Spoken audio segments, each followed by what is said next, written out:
Welcome to the Saber Roar. I'm Kyle. And I'm Jenna. Franklin always reaches out to help the community, and our latest effort was our annual Fall Blood Drive. Every year, students come to participate in the Franklin Fall Blood Drive, an event hosted by Red Cross and put together by Mr. Decker. Each student gives about a pint of blood, and we usually have about 100 donors. So, what we're looking at is a goal of over 100 donors each time we have a drive.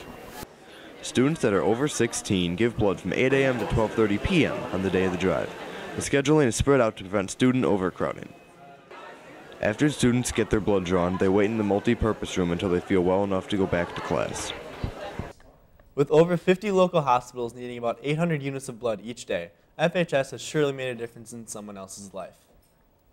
In a small, dusty room in FHS, one dedicated staff member is putting in overtime in preparation for the upcoming yearbook. For the past decade, a familiar face at FHS has been the editor-in-chief of the yearbook staff. When we first started, everything was done by hand. Now we do it 100% online. And since it is all web-based, kids can access it anywhere. Despite the recent advancements in technology, the yearbook has had trouble finding a consistent staff, with students coming and going throughout the year. The staff dwindled down to only 2 people by the end of last year. To ensure a faithful staff, Ms. Waring has developed a new strategy. This year I did things a little differently. I had them basically fill out an application. They filled out the application, they had to get a teacher recommendation, they also had to submit a sample of their work. Ms. Waring's hard work has paid off, as the yearbook now prospers with a staff of 15 and additional photographers not on the staff. The yearbook truly is an original piece of work every year.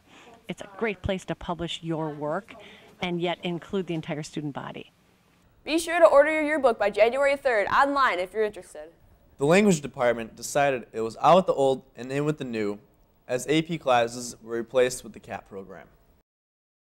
Starting in the 2012 school year, Spanish, German, and Japanese offered the CAPP program to those who wanted to enhance their foreign literacy and speaking skills. CAPP stands for the Cooperative Academic Partnership Program. One of the things that we were noticing is that our students weren't having the success rate that we would hope that they would have with AP. Everything kind of rides on that test at the end of the year, as opposed to CAPP. There's no test at the end of the year. You're tested all along the way, so you're not teaching to a test. Students who maintain an A or B average in the class are guaranteed an amount of college credit through a UW school. While enrolling for next year's classes, check out the CAPP program for Spanish, German, and Japanese. The class is open to those who have taken up to level 4 in their language.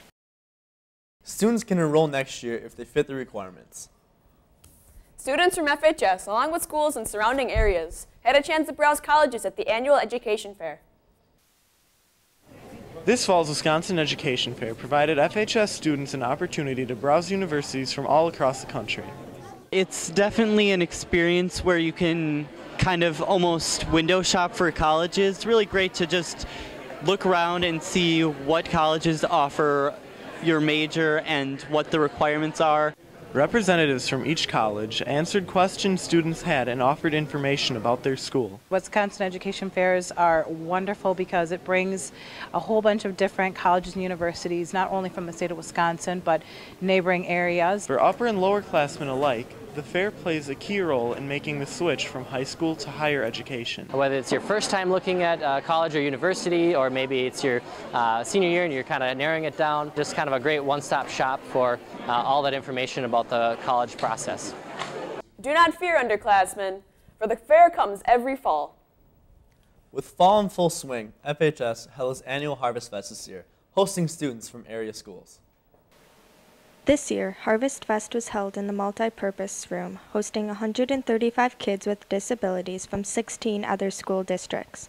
Harvest Fest is held annually at Franklin High School and collaborates with our Best Buddies Club and Life Skill classes. The benefit of it for us is we're teaching our students job skills through the different learning centers that they're working at.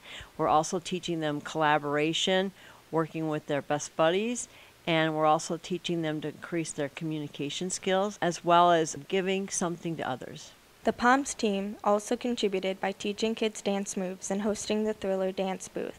There was also popcorn, bowling, football, and craft tables for Best Buddies to interact with their partners.